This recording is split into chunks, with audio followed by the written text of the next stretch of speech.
স্মরণ করি 47-এর স্বাধীনতা আন্দোলনে যারা জীবন দিয়েছিলেন তাদের।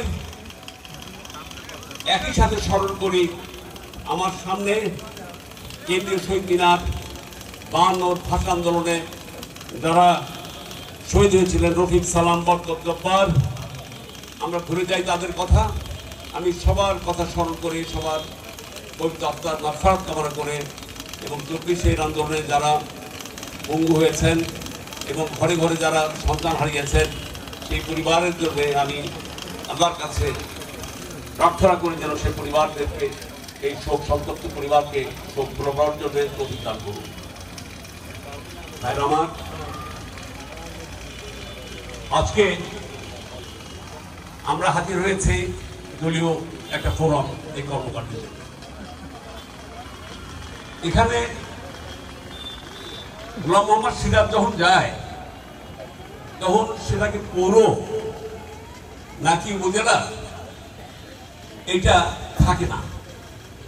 কেউ কেউ বগুড়া জেলায় 2-1 অথবা ধুনুটের 2-1 নেতা গোলাম মোহাম্মদ সিরাজকে এই ধুনুট শেরপুরের বৃত্তের মধ্যে রাখতে চায়, এটা দলীয় বৃত্তের মধ্যে রাখতে চায়। সিরাজ কি আর দলীয় বৃত্তের মধ্যে আছে? মানে আমি কি আর গোলাম মোহাম্মদ সিরাজ কি আর এই আপনার দলীয় যে আপনার কমিটির মধ্যে কি আছে? সিরাজ আদিতে হলো বিএনপির দ্বারা সৃষ্ট। বেগম খালেদা জিয়ার হাত ধরে এসেছিল গোলাম মোহাম্মদ সিরাজ 91 সালে। তখন এই বীজ বপন করেছিল বেগম খালেদা জিয়া। সেই বীজ বড় হয়েছে, হতে হতে 35 বছরের বটবৃক্ষ হয়েছে, বটবৃক্ষ। সেই বৃক্ষের কে কোন, কে যুবদল, কে আমার ছাত্র দল, কে আমার পৌর দল, কে আমার উপজেলা দল, সিরাজের সেই বটবৃক্ষের ভিতরে সবাই জায়গা পায়। সিরাজ সৃষ্টি করেছে বিএনপি। আজকে তাই বলতে চাই যে আল্লাহ যারা রাখে মানুষ তাকে মারতে পারে না।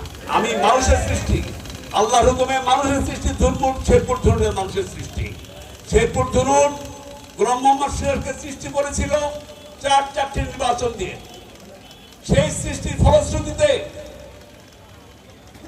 বগুড়া 5-এ, বগুড়া 6-এর বেগম খালেদা জিয়া আসন, যে পরিবার আসনে তারেক রহমান সাহেব লন্ডনে বসে গোলাম মোহাম্মদ সিরাজকে মনোনীত মনোনয়ন করেছিলেন।